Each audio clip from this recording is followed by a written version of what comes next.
देखिए अभी एक वीडियो आया बिहार के पूर्व उप मुख्यमंत्री जो सुशील मोदी जी थे, उन्होंने कहा कि वो रेलवे मंत्री से बात किए, वो स्टूडेंट के मांग पे सहमत है और आरआरबी रेल मंत्री भी इस बात से सहमत है कि वो 20 गुना रिजल्ट देंगे, अर्थात ओरिजिनल जो नंबर रिपीट नहीं करेंगे, यूनिक नंबर जो दिए जाएंगे, अर्थात 3.5 लाख और लड़कों को जोड़ा जाएगा। एनटीपीसी वालों की समस्या खत्म, ग्रुप डी वालों की जो समस्या थी उनके लिए सीबीटी 2 को जो अचानक जोड़ा गया था उस पर भी वो सहमत हो गए, इसे भी हटा देंगे वहां पर। इस पर प्रधानमंत्री का भी इंटरफेरेंस था जिस वजह से ये आसानी से हुआ। अब बातों को समझिए, इसमें गलती रेल मंत्री या प्रधानमंत्री की ओर से नहीं थी, इसमें गलती आरआरबी की ओर से थी। आरआरबी को स्टूडेंट की समस्याओं से मतलब नहीं था और आरआरबी भी कुछ चीजों से जूझ रही थी। उसको इतने बड़े एग्जाम को कंडक्ट कराने के लिए कोई कंपनी जल्दी नहीं मिल रही थी।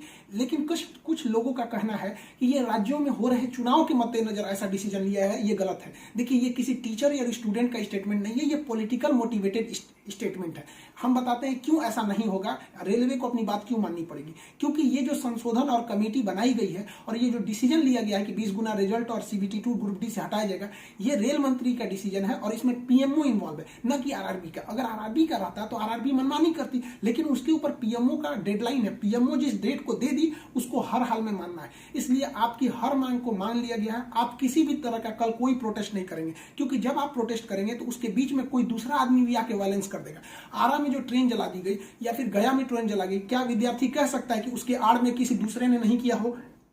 करेगा कोई भी, भुगते नहीं स्टूडेंट। आपके लिए हम खड़े हैं बाबू, आपकी हर मांगों को हम शुरू से ही उठाते आए हैं। लेकिन जब हम वहां जाते हैं मंत्रालय में बात करने के लिए या बोर्ड ऑफिस में बात करने के लिए, तो वहां हम क्या जवाब देंगे किसी हिंसा का? वो यही पूछेंगे ना, जब बातें मान ली गई है तो आप क्यों हिंसा कर रहे हैं? तो इसलिए आप कल किसी भी तरह का, एक कह रहा है कोई भारत बंद होगा, क्यों भैया? आपकी स्टूडेंट की मांग हो गई, खत्म कहानी। अब आप पढ़ाई पे ध्यान दीजिए, ऐसे किसी भी और फेक न्यूज अफवाहों पे ध्यान नहीं दीजिए। कुछ भी जो यूट्यूब वाले हैं कुछ भी लिख देते हैं, ऐसे चीजों से आप बचिए।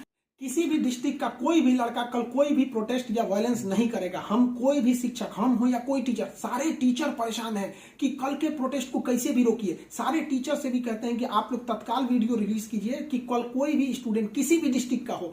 रेलवे को इंटेलिजेंस मिला है, रेलवे इंटेलिजेंस वाले हमको कह रहे हैं कि गोरखपुर के कुछ लड़के प्रोटेस्ट कर रहे हैं। गोरखपुर के लड़के क्या अलग से हैं? आप कहीं के भी हो, बिहार, नवादा, नालंदा, कहीं के भी हैं, आप कल कोई प्रोटेस्ट नहीं करेंगे। आपकी मांगों को माना जा चुका है। हम बता रहे हैं क्योंकि इसमें पीएमओ ने इस बात को माना है, न कि आरआरबी। आरआरबी अगर बोलती तो हम भी कहते कि हाँ आप 100% भरोसा नहीं कर सकते। इसलिए कल कोई भी प्रोटेस्ट नहीं होना चाहिए, कोई भी बंद नहीं। आप आराम से पढ़ाई कीजिएगा। पॉलिटिकल और भी कुछ बातों का कहेंगे। देखिए, और स्टूडेंट जो कोचिंग के पास आए हैं या जो कहना है भाई, देखिए स्टूडेंट आप सबने बहुत साथ दिया, हम लोगों ने भी आपका साथ दिया, आपने भी बहुत सारे टीचर्स का आप भी साथ दिया। आप सब लोग को हाथ जोड़ के धन्यवाद कहते हैं। लेकिन सारे स्टूडेंट से कहते हैं, देखिए जो भी लड़कों पे केस हुआ है अभी उसको हम लोग लीगल तौर पे देख रहे हैं कि उन स्टूडेंट के साथ क्या होगा। और जो हम लोग के ऊपर एफआईआर हुई है उस पर खुद प्रशासन, डीएम और एसपी साहब जो भी पटना के हैं, उन्होंने खुद कहा है कि हर टीचर को वो अपनी बातों को कहने देंगे। एक्चुअली उन लोगों ने गलत न्यूज देखा है जिस आधार पर उन्होंने बताया गया। बाद में अभी कोचिंग एसोसिएशन की पूरी टीम गई थी, उन्होंने लीगल दिखाया तो उन लोगों ने भी एक्सेप्ट किया है कि वो हम बातों को समझेंगे। जब हम लोग वहां बातें करेंगे तो बताएंगे। आगे हम लोग पे क्या एक्शन लिया जाता है वो हम आपको बताएंगे।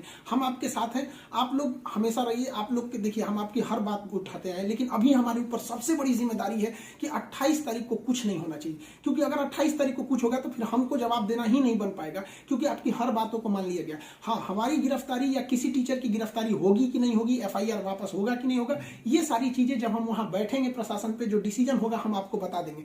वरना फर्जी न्यूज पे आप लोग ध्यान नहीं देंगे। आप बाबू बात समझिए, इतना प्रेशर है। हमारे घर के लोग, हमारी मम्मी परेशान है। अगर आप कल को अगर प्रोटेस्ट कर देते हैं या कुछ भी, तो हम अपनी मम्मी को समझाने में परेशान होंगे। एक फैमिली, बताइए हम लोग की फैमिली के ऊपर क्या गुजरता होगा। आप समझिए इस चीज को। हम इसलिए फिर हर स्टूडेंट को हम हाथ जोड़ते हैं, बाबू हम ठीक हैं फिलहाल। अगर पुलिस कुछ भी कार्रवाई करती है हमारे ऊपर हम आपको बताएंगे, ठीक है। और स्टूडेंट सभी कहते हैं देखिए हम आपकी बातों को ले, हम अपना सब कुछ दाव पे लगा दिए, लेकिन हमको इससे, हम आखिरी सांस तक स्टूडेंट के लिए रहेंगे। हम बाजी लगा देंगे अपनी जान की जब बात आएगी हिंदुस्तान की। तो कल बात हिंदुस्तान की है। हाथ जोड़ते हैं, कल कोई लड़का प्रोटेस्ट में भाग न ले।